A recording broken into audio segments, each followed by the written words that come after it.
Why can a neutrino pass through solid objects? Neutrinos are interesting particles. They behave almost as if they were magical. If you imaging the Wordle of Harry Potter, neutrinos are like wizards, while particles like electrons are just regular people, or muggles. If muggles try to walk through the barrier at King's Cross Station to get to platform 9¾ they cannot do it. Because the wall is solid to them the same way a wall is solid to an electron. Electrons, walls, and muggles all fell and interact through the electromagnetic force. But neutrinos interact using a different fundamental force called the weak force. They don't care much if there are atoms around. Much like Harry Potter and other weirds, the neutrinos casually waltz through the wall.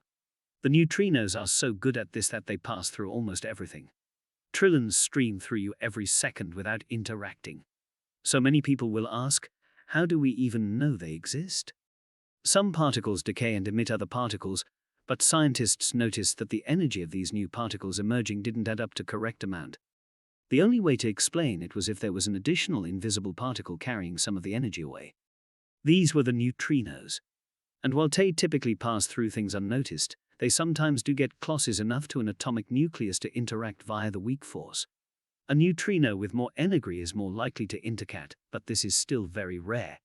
About 1 in every 10 to the 18 times, that's once every 1,000 quadrillion, that a neutrino is close enough to interact, it actually does. It is kind of like driving past a Starbucks. You might see many as you drive through town, but you don't stop and purchase something every time. On those rare times when neutrinos interact, detectors still don't see the actual neutrinos themselves. Instead, they see the particles that emerge from the interaction, much like you might figure about that there is a Starbucks nearby by seeing a group of people on the street drinking out of Starbucks cups. It takes a lot of detective work to learn about these magical particles. By conducting precise experiments on them, scientists hope to better understand the properties of neutrinos and how they fit into the universe.